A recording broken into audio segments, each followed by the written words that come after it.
Hello and welcome back. Today's video is on one of my favorite topics, night shift stories. Helping me out with today's video is Stranger Stories, and if you enjoy his narrations, please go sub to him and let him know I sent you. So on to the stories. So sit back, relax, and enjoy.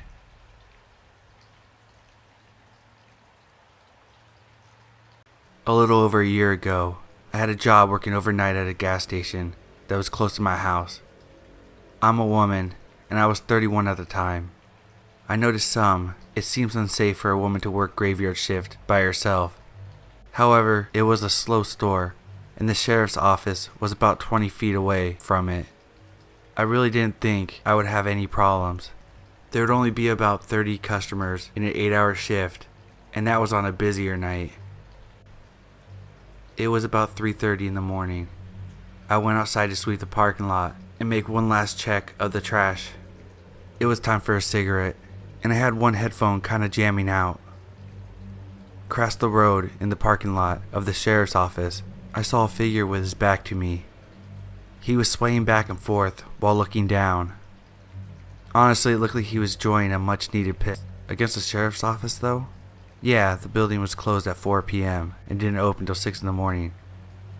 By the back of his ripped white t-shirt, I remember that he had came in the store about 4 hours earlier. He was a total creep, and I could already tell he had a good buzz going. I didn't say anything. I just took my eyes off of him and tried not to draw any attention to myself. It was working until a car pulled up. I was still outside as they pulled up. I saw him look at the car and then look at me and back and forth again. And after I was done serving her, I walked her outside. I still had a half smoke burning and had left my dustpan and squeegee. We both heard him start to swear angrily and seemingly engaged in an argument with himself. She looked across the road and told me to be careful. The man was still there, but closer to the road and now facing the parking lot of my store. Whatever he was yelling was completely unintelligible. He was obviously very drunk and could barely stand straight, still swaying away. I still didn't engage him, but I also didn't take my eyes off of him this time. I slowly walked back in the store. Something about his face really bothered me. It had a darkness to it, and his eyes looked wild. I don't like it at all, and I wanted no part of it, but I still had almost 3 hours to go, and 2 more to go before any other employees got there. Instantly I went to the computer and typed temporary close sign just in case he wanted trouble. I was coming around the counter on my way to the door when I saw that he had walked across the road and is now on my side of the parking lot. I literally just barely got the second door locked when he stumbled into our very small parking lot. My hand mimed the hand signal for cut across my neck before saying, "Nope. Sorry, you can't come in here. We're closed." I shook my head back and forth, hoping to further discourage him. He starts walking away, but screamed something at me while he was walking. I don't mean he was grumpy or yelled that I was an asshole or anything. He was at an enraged volume and was throwing his hands everywhere. I got really skeeved out. I decided to call the cops. It's a good thing too, because the minute I hung up the phone with them, there he comes again, up to the door. He starts pulling and banging on it. He backs up and runs into it, trying to ram it. I made the mistake of telling him I had called the cops, and his ass was about to be grassed. I say I made a mistake of telling him because once I said it, he took off. The police never found him. They drove around the road and the surrounding neighborhoods for over an hour, but found no one. He was on foot, so I don't get where he could have gone. Since he didn't harm me, and with them not finding him, I never filled out a police report or anything. I was safe behind the thick glass doors that were locked for the rest of my shift. It just sucked. Maybe if I didn't warn him ahead of time, I wouldn't have spent the last 3 months of my job constantly looking over my shoulder. I'll never know what the right choice was. I'm just glad I don't work there anymore.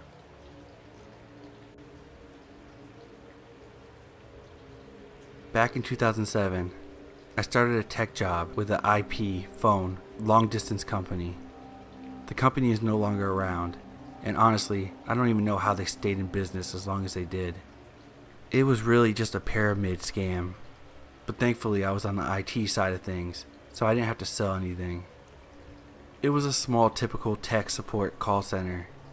The customers would call in, or Verizon Quest would call and say DT1 lines were down, or there were outages. I was the only female on the team, having to prove myself. It didn't take long, and the customers respected me for being able to handle things. After making my mark, I decided to take the 10-hour night shifts. I worked Wednesday through Saturday, from 1 p.m. to 12 a.m., with an hour for lunch at 6 p.m. I was completely alone in the whole building. The rush to get out of the office at 6 p.m. was insane. I couldn't blame them, but I decided having 3 days off was better than 2. Like I said, I was by myself most nights. I would have to keep an eye on emails and make sure I answered all the calls. It was often a very slow shift.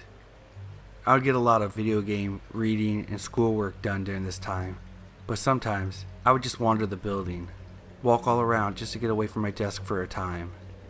I would have the phone system connected to my cell phone so no calls would be missed. This allowed me to go get a soda or get food and so on.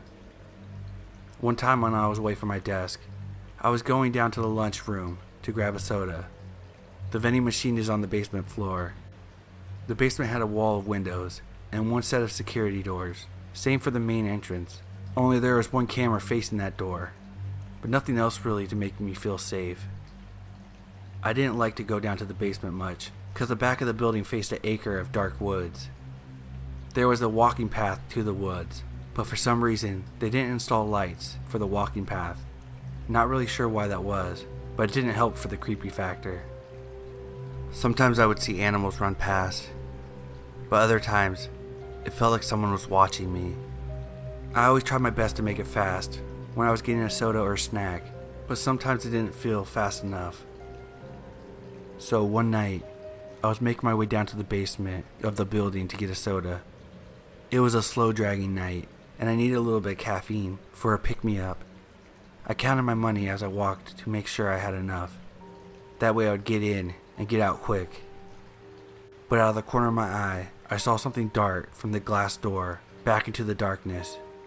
I stopped dead in my tracks and tried to scan the forest, but like I said, it was just total blackness. I felt a bit of unease, and everything told me to turn on my heels and go back to my desk. But it was 9 p.m., and I had a fair bit of time left on my shift before I could blow this pop stand. I tried shaking the feeling off and briskly walked over to the soda machines and made my selection. The soda dropped, and as I bent over to get it, I heard a loud ping noise. It was as if someone had hit the glass with something. I stood straight up, and I felt the hair on my back and neck stand up. I slowly turned around and was completely scared that I would see someone out there. But as I made my full turn, I saw once again nothing but darkness. I thought this was a good time to book it back up to the main floor. I didn't even bother with the elevator. I went up the stairs, and I ran up them. My heart was already racing from having to go down there in the first place. Then the loud bang, now running up 2 flights of stairs. Once I got back to the desk, I sunk down in my chair and tried my best to calm down. It was just a noise. I was in the building with locked doors and locked inner offices. I kept saying over and over again in my head, it was nothing. I was relieved by that. But out of nowhere, I got a feeling someone was watching me again. I peeked my head over the cubicle wall and looked around my office. Nothing seemed out of place until I turned towards the front of the building.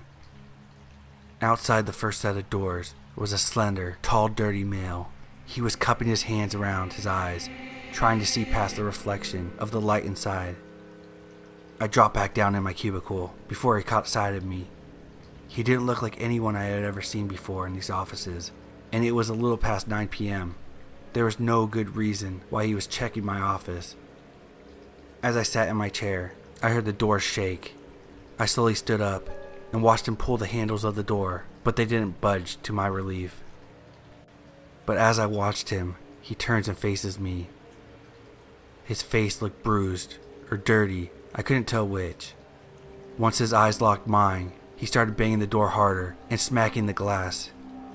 I was so scared. It was the middle of the night. I was by myself and in the middle of the office building complex. I grabbed my headset and dialed 911. While getting an operator on the line, the guy was walking back and forth from one side of the glass door to the next. 911, what is your emergency? I need someone to come out here. There's a guy trying to break into my office building. While speaking to her, the guy disappeared from view. I tried to look in all directions, but I didn't see him. I knew that he wouldn't just walk off, not with how hard he was banging.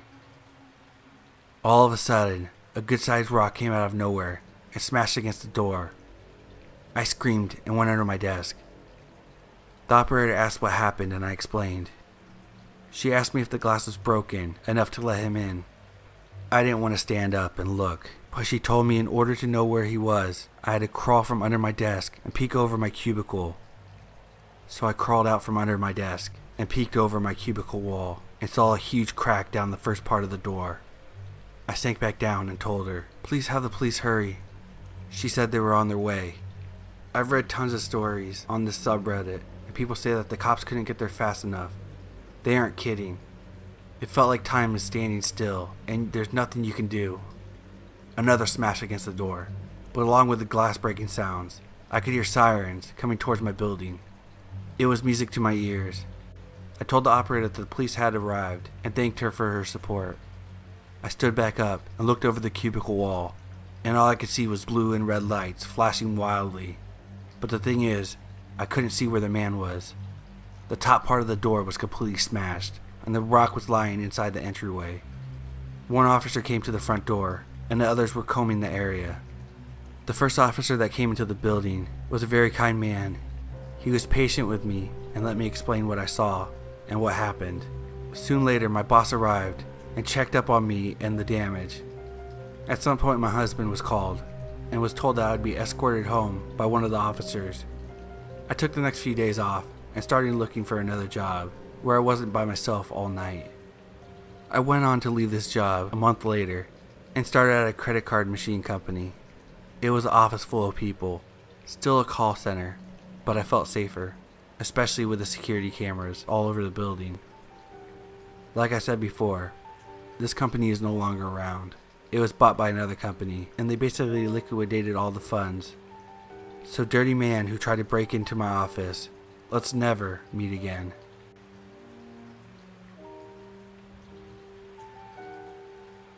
I work the night shift at a hotel, so I've had tons of weirdos come through, but this is the most recent one.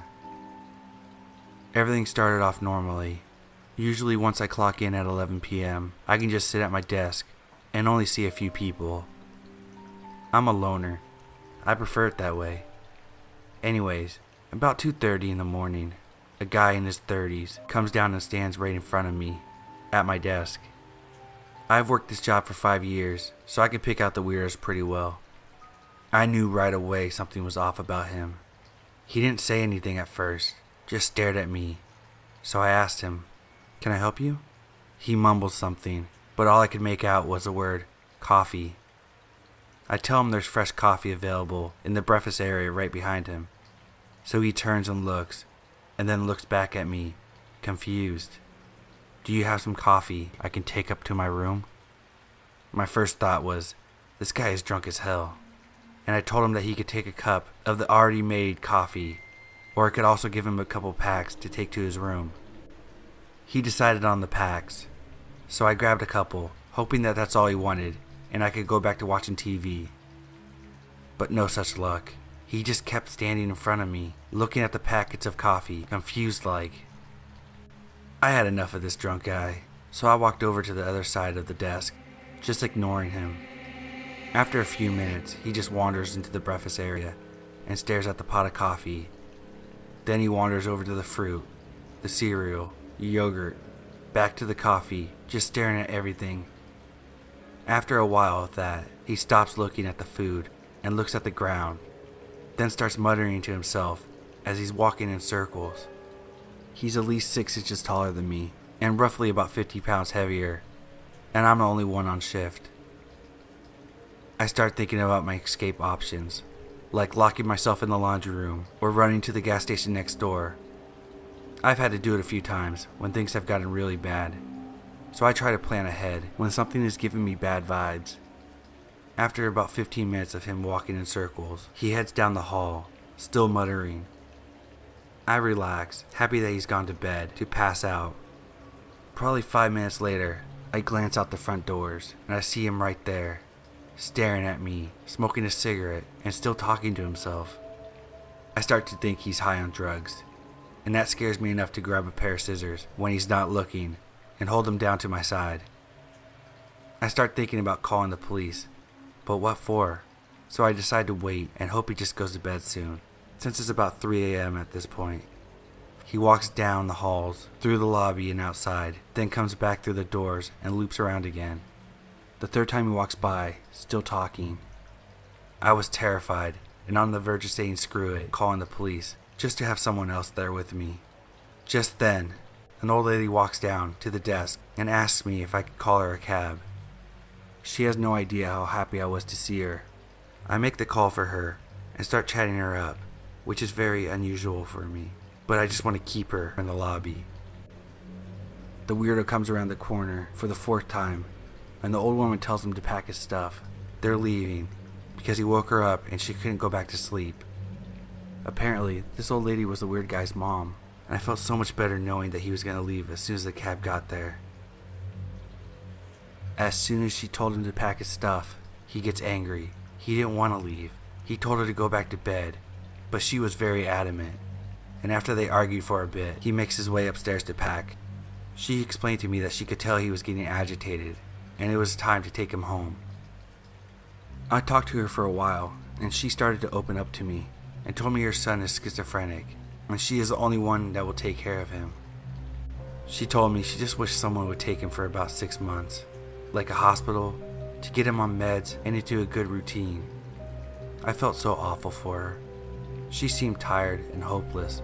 I have mental issues myself, so I could relate to the struggle. All of a sudden, the weird guy comes running out, demanding to stay, and they argue again. Except this time, he sees me watching and focuses on me, storming up to my desk and screaming, "She's gonna call the cops. I didn't do anything. Are you gonna clean my kitchen? Why aren't you sucking my dick yet?" And other horrible things while I just stood there, stunned. I held up scissors to defend myself, and his mom screamed, "Stop! Do you hear what you're saying to her?" The cab pulled up, and as much as I felt for his mom, I was happy to see them pull away. Creepy schizo guy. Let's not meet again.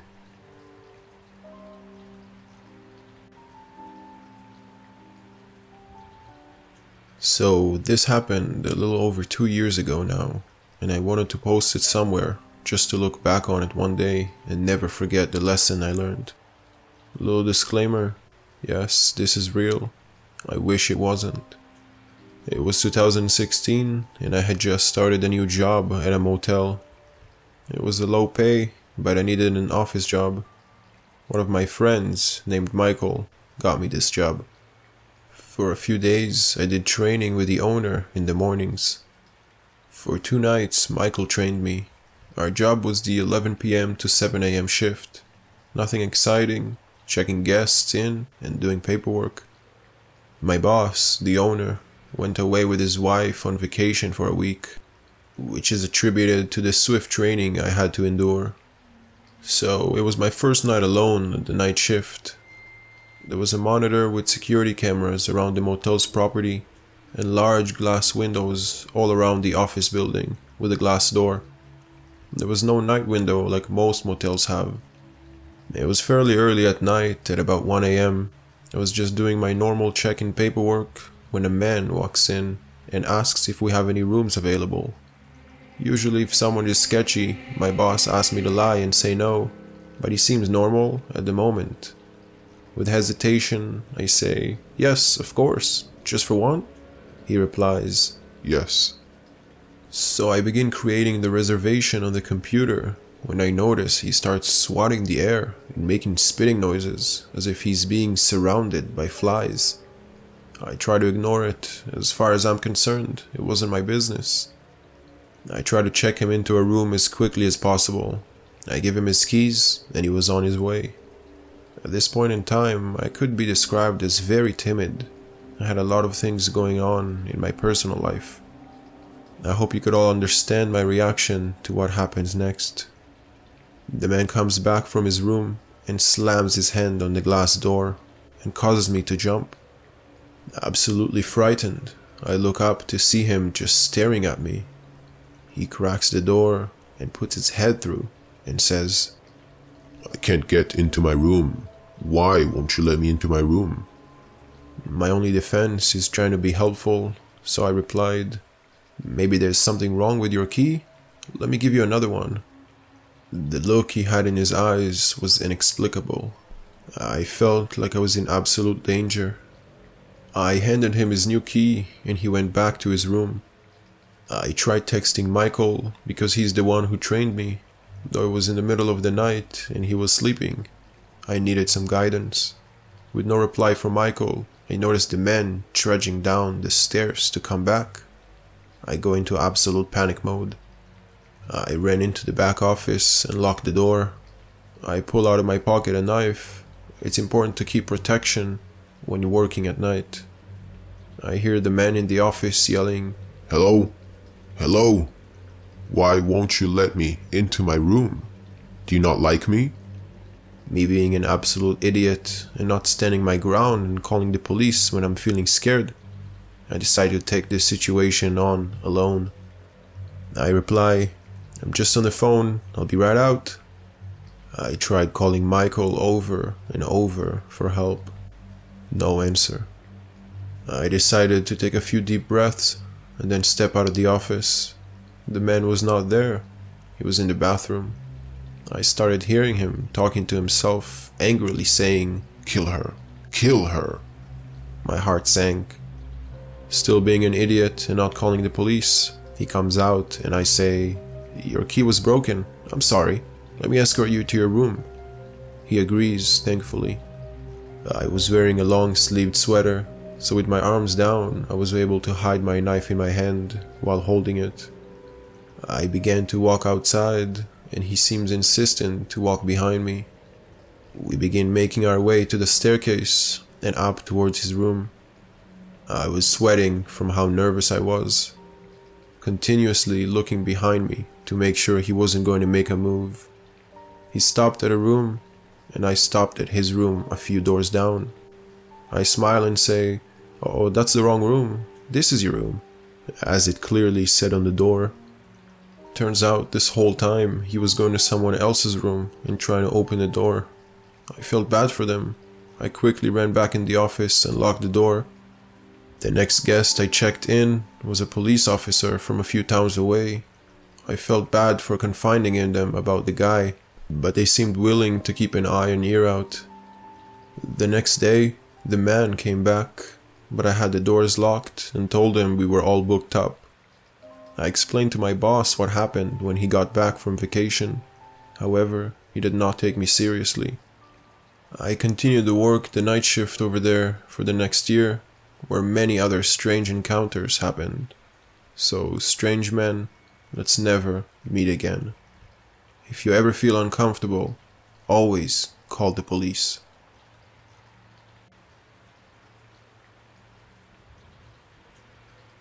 This is just an account of my true experiences. First of all, I like to say I'm generally pretty skeptical of the paranormal and hauntings. I do believe that demons can possess and cause havoc, but when it comes to ghosts and spirits, that's a different story. Be that as it may, there are things that have happened to me that might be called paranormal. There's two different instances. The first is during my time as a night security guard, and the second is a series of dreams. There's no big scary monster at the end or anything like that. When I was working as a security guard, I would often be the overnight guard, probably because I was a young guy and could easily handle the sudden shifts in day or night. Being an overnight guard meant to patrol the property, which included 7 buildings, one of which was an old manor-like house that belonged to a prominent family in our city. This house was spooky enough as it is, but every once in a while during patrol, the lamp in the front window would be on, and I would have to enter the house to turn it off. I just wrote off someone leaving it on after one of the tours, But even during the day, the house had an unsettling feeling, as if something was watching you. Other times, the alarm of the house would be tripped, and I would have to go to investigate. Every time this happened, I wouldn't find anything inside, and all the entryways were closed and locked. Again, I chalked it up to something reasonable. A faulty sensor, or a gust of wind hitting the window just enough to move the sensor. The main gallery was where I was stationed when I wasn't on patrol. The building had a main lobby where guests came in to buy tickets, and a gift shop, and then the gallery itself. The gallery was a descending spiral that went down below the lobby and had multiple levels. I would sit in the lobby and use the big television they had play on loop of upcoming events and gallery previews to watch Batman Beyond or Dexter in between patrols. In hindsight, it was probably a bad decision to watch Dexter because there was a big open window to the street outside, and not everything in the show is exactly savory for work. One day I re-entered the lobby from patrol. The show, which had been on pause, was already playing. I immediately checked the doors to make sure they were indeed locked. The only one that wasn't was the one I had just unlocked to let myself in. I locked it and then paused the show. I looked around but saw nothing. However, I heard a noise coming from the main gallery. I went to the door and checked it. It too was locked, and this is the only door to the gallery. So I decided to unlock it and step inside. It was pitch black down the descending ramp, and saw a dull but steady light glowing from one of the corridors at the bottom. Now, the particular exhibit that was being featured in the gallery at the time was a rock and roll exhibit. There were pictures of the rock stars in front of the huge crowds in the studio, some blown up versions of album covers, and there were a few TVs that played music on a loop to show off the artistic nature of the music videos. As I made my way down the ramp, I began to hear that the light was coming from one of those TVs and the video was playing. So as I reached the bottom, I shut off the TV and found myself in the pitch darkness of the gallery. The air was cold, and I had that uneasy feeling that I get in the other building. I quickly ascended the ramp and out of the gallery. As I exited the gallery and was locking it back up, from the front door of the lobby came a loud noise, as if someone had slammed the door.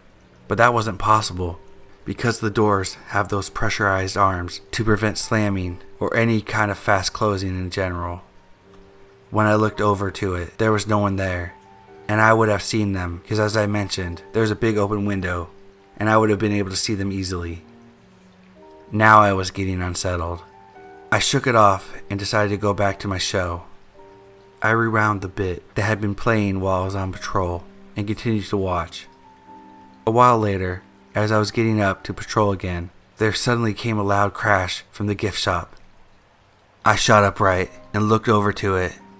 I took my flashlight and shined it through the security gate to look inside. There was nothing that I could see. But there came another crash, as if an entire shelf of merchandise was knocked over. But there was nothing on the floor.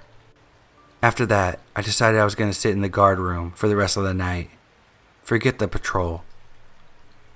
The next day I talked to my boss and went to apologize for the mess in the gift shop, and that I would have cleaned it up if I had the code to the security gate. My boss just looked at me confused and said there was nothing knocked over or out of place. That sentence sent a shiver down my spine.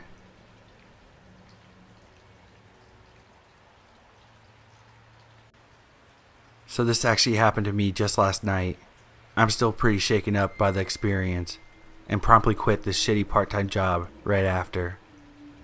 I work in a retail store in a not so nice part of the town.